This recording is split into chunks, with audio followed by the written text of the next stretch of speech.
এই বরবাদ মুভি। তো চলুন আজকে এই বরবাদ মুভির এক্সপ্লেনেশনটা দেখাই বা এই ছবিতে কী কী ঘটনা ঘটছে সেইগুলো সংক্ষিপ্ত আকারে বলি। সো হ্যালো এভরিওয়ান, আসসালামু আলাইকুম। আমি সোহেল।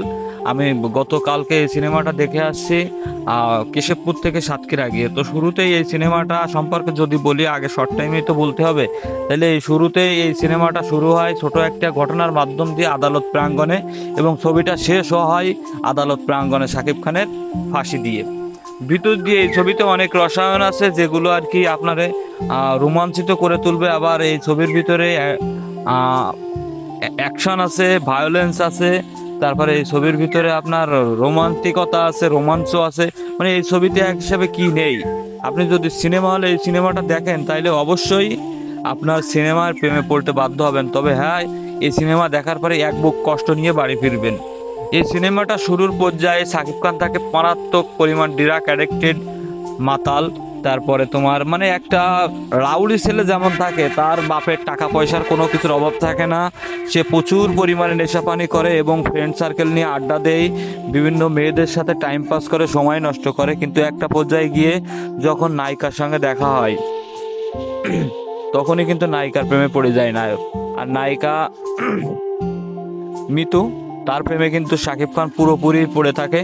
আর এই সিনেমাটা নায়িকার প্রেমে পড়ে যখন, এই নায়িকাই কিন্তু সর্বোপরি শাকিব খানের সাথে ফার্স্ট টাইম ওইভাবে রিলেশনের অভিনয় করলেও পরবর্তীতে গিয়ে সিনেমায় দেখায় যে না, আমি তাকে প্রচুর ভালোবেসে ফেলছি। কিন্তু একটা সময় যেয়ে কিন্তু এই ভালোবাসা সে প্রতিশোধ আকারে নিতে থাকে। সেটা কেন নেই? কারণ কোনো একটা সময় তার বাপের সাথে এবং তার বোনের সাথে বড় ধরনের অন্যায় হয় এই শাকিব খানের পরিবার দ্বারাই। আর শাকিব খানের পরিবার দ্বারাই বড় ধরনের অন্যায়ের কারণে তার বাবা এবং বোন দুইজনই আত্মহত্যা করে। বোন আত্মহত্যা করে এবং বাবাকে কাঠগড়ায় নিয়ে ফাঁসির আসামি করা হয়। এইটা শোধ নেওয়ার জন্য নায়িকা ইদিকা পাল কিন্তু সর্বোপরি সাকিব খানের সাথে এগুলো অভিনয় করে যায়। কিন্তু সাকিব খান তো সাকিব খান কিন্তু তার মনে প্রাণে ভালোবেসে যায়। এবং নায়িকা যখন এই সুযোগটা নেই, একটা পর্যায়ে যেয়ে নায়কের সঙ্গে বলে দেয়, তখন কিন্তু এই যে নায়কের বাপের সাথে মানে মিশা সওদাগরের সাথে কিন্তু মিশা সওদাগর অনেক বড় একটা পোস্টে আছে, দেশের সর্বোচ্চ মানের একটা রাজনৈতিক পোস্টে। তাছাড়া তার সাথে আরও অনেক লোক আছে। এরা যখন মিলে নায়িকার বাপের সঙ্গে এই ধরনের কার্যক্রম করে বোনের সাথে, তখন সাকিব খান কি করে, গিয়ে সাকিব খান এই মন্ত্রীবর্গ যারা আছে সবাইরে কিন্তু এক জায়গায় নিয়ে ব্রাশ ফায়ার করে দেয়, দিয়ে নায়িকার কাছে যায়। তাতেও কিন্তু নায়িকা খুশি হয় না। তো এই সময় নায়িকা যখন খুশি হয় না, সাকিব খানের একটাই কথা থাকে, যদি মিতুরে আমি না পাই তাহলে পুরো দুনিয়া বরবাদ করে দেব। আর এর জন্য সাকিব খান নায়িকার জন্য এমন কিছু নাই যে এই সিনেমায় করে না। তো এই একটা সিনেমার কথা তো সব তো এখানে 2 মিনিট 3 মিনিটে বলা সম্ভব না। তো এবার আসি এই সিনেমায় অভিনয়ের জন্য।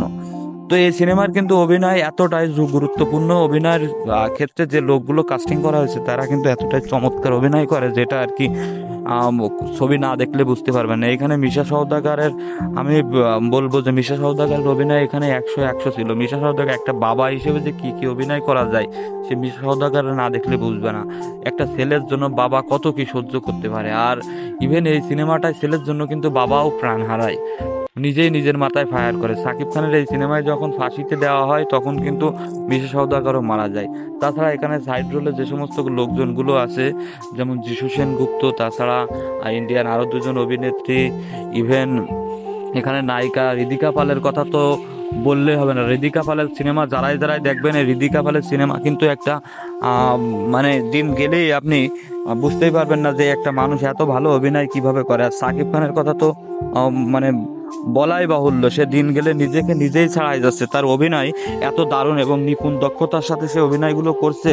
তারপরে যে জিল্লু মালদে, তবে বিশেষ একটা কথা, এই সিনেমায় জিল্লু মালদে এই ডায়লগটা কিন্তু খুবই কম টাইমেই আছে, হয়তো 1-2 বার এই ডায়লগটা আছে। কিন্তু জিল্লুর অভিনয়টা এত দারুণ যে সে কথাও আপনি সিনেমায় না দেখতে বুঝতে পারবেন না। তো হ্যালো এভরিওয়ান, এই সিনেমাটা মোটামুটি শর্ট টাইমের ভিতরে আমি এক্সপ্লেনেশন দিছি। আর এই যে আমি সিনেমা হলে আসছি, এখানে সাতক্ষীরা সঙ্গীতা সিনেমা হলে, এখানে আজকে মূলত এই মুভিটা আমি দেখছি। অনেক কষ্ট করে টিকিটটা নিয়েছি। সিনেমা হলে কিন্তু অনেক দর্শক ছিল। মোটামুটি একটা সিনেমা হলের ভিতরে এরকম লোকালে এসে একটা সিনেমা হলে যে এতগুলো দর্শক থাকবে, আর দর্শকের ভিতরে যে সে যে কী একটা আনন্দ এই সিনেমাটা দেখলে।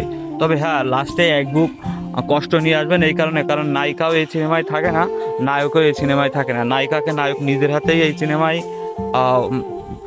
গুলি করে এবং লাস্টে নায়ক নিজেই সেগুলো স্বীকারোক্তি দিয়ে আদালত প্রাঙ্গণে তার ফাঁসির আসামি হয়। তো সেক্ষেত্রে সবার অনুরোধ থাকবে সিনেমাটা দেখার। আর যতটুকু পারছি ততটুকু এই সিনেমা সম্পর্কে বলছি। সিনেমা শেষ, সবাই বের হয়ে যাচ্ছে। আল্লাহ হাফেজ, টাটা।